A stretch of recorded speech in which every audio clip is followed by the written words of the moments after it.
নমস্কার বন্ধুরা, কেমন আছো সবাই? আশা করছি সবাই খুব ভালো আছো। তোমাদের ভালোবাসা এবং আশীর্বাদে আমিও বেশ ভালো আছি। আজ রবিবার, বেলা এখন 9টা বাজে আর ব্লগটি এখন থেকেই শুরু করছি।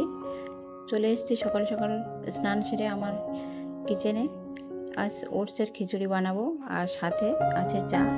বন্ধুরা, তোমাদের সাথে নিয়ে আজ ব্লগটি শুরু করেছি। যাই হোক, তোমাদের খুব ভালো লাগবে। প্রথম থেকে শেষ পর্যন্ত ভিডিওটা দেখার অনুরোধ রইল। আর একটা কথাই বলবো বন্ধুরা, অনেকেই দেখছি সাবস্ক্রাইব করছো, করে আবার আনসাবস্ক্রাইব করে দিচ্ছ।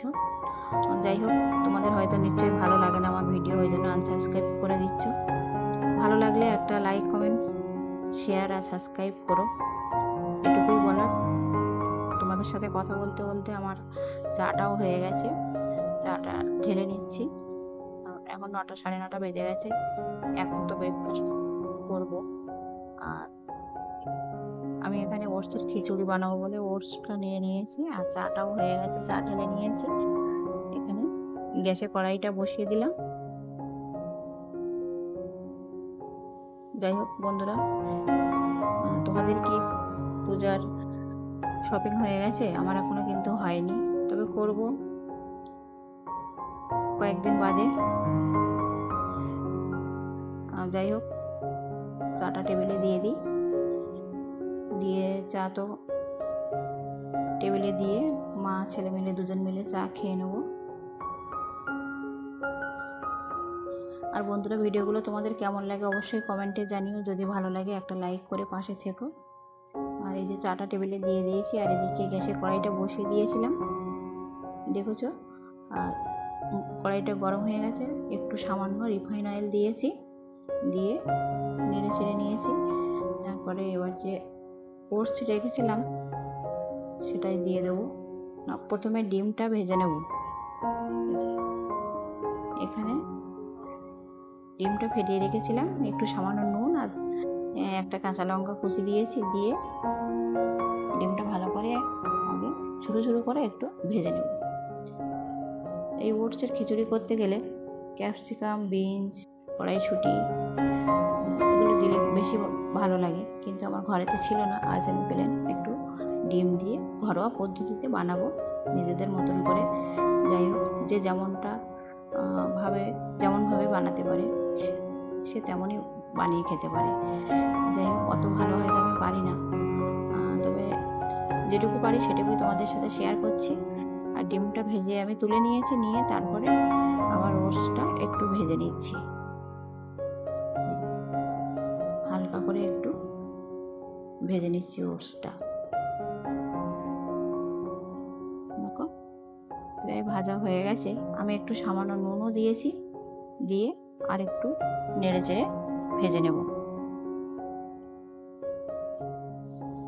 পূজা তো এসে গেছে বন্ধুরা, সবাই তো দেখছি যে ঘরদোর পরিষ্কারের কাজ শুরু করছে। আর আমি তো যেহেতু রেন্টে থাকি, ঘরদোর পরিষ্কার কিছু কিছু করেছি আর কিছু কিছু করতে হবে। কারণ ঘরের দোর তো পরিষ্কার, কেউ তো এখন নোংরাভাবে থাকে না, সবাই পরিষ্কার পরিচ্ছন্ন থাকতে পছন্দ করে। তাই আলাদা করে কিছু দেখানোর নেই।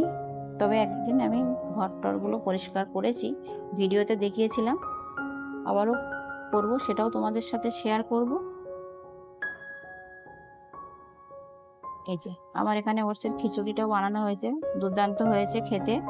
আমিও বসে গেছি, একটু খেয়ে রিভিউ দিচ্ছি কেমন হয়েছে।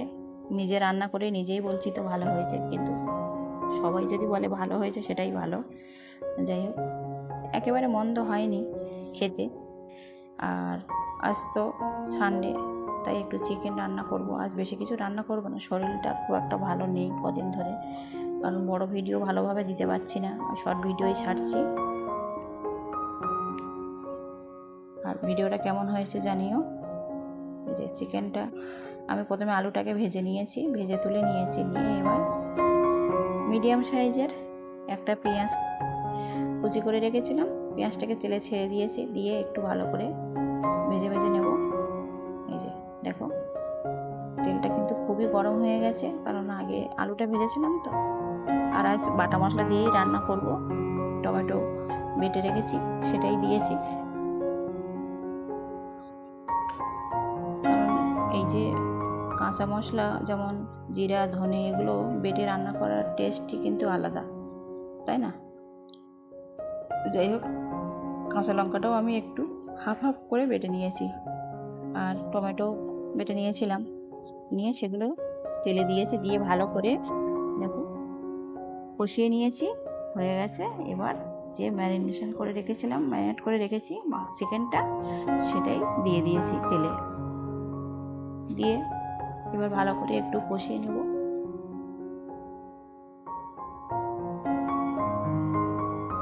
আর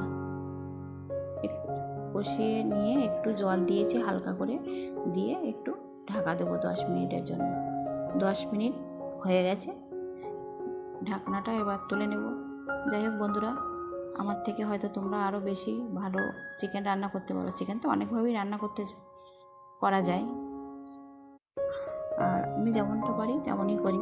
যেহেতু আমার মা নেই, জেঠিমার কাছ থেকে শিখেছিলাম, তেমনইভাবে আমি আর কি রান্নাবান্না করি, তোমাদের সাথে শেয়ার করি। খুব একটা ভালো পারি না, তবে চলার মতন করি, একেবারে মন্দ হয় না খেতে। যাই হোক, এই যে চিকেনটা আমি ভালো করে কষিয়ে নিচ্ছি। জেঠিমা বলতো যে কোনো তরকারি ভালো করে কষিয়ে রান্না করলে বেশ টেস্ট আসে। ওই জন্য আমি সবসময় রান্না করার সময় যে কোনোই সবজি বলো বা মাছ মাংস বলো, ভালো করে আমি মশলাপাতি দিয়ে কষিয়ে রান্না করি। অনেকে আবার এই যে রিস্ক খাওয়া পছন্দ করে না, আমরা খাই, কিন্তু বেশি আবার রিস্ক খাওয়া খারাপ। তবে মশলাপাতি আমি কমই দিয়েছি, খুব একটা বেশি দেয়নি। দেখেছো যে একটাই পেঁয়াজ দিয়েছি, দুটো মিডিয়াম সাইজে টমেটো বেটে রেখেছিলাম, সেটাই দিয়েছি, দিয়ে ভালো করে কষিয়ে রেখে দিয়েছিলাম। এই যে দেখো, ফাইনালি আমার চিকেন রান্না কমপ্লিট হয়ে গেছে। এবার আমি একটু গরম মশলা বেটে রেখেছিলাম, এই যে উপর দিয়ে দিলাম। এটা গোটা গরম মশলা আমি মিক্সচারে বেটে রেখেছিলাম। বাটা মশলার টেস্টই আলাদা। যাই হোক, সবসময় তো অন্যভাবে রান্না করি, আর আজ একটু অন্যভাবে রান্না করলাম। আজ কিন্তু শুধু চিকেন রান্না করেছি বন্ধুরা, সাথে অন্য কিছু রান্না করেনি, কারণ শরীরটা একটু খারাপ।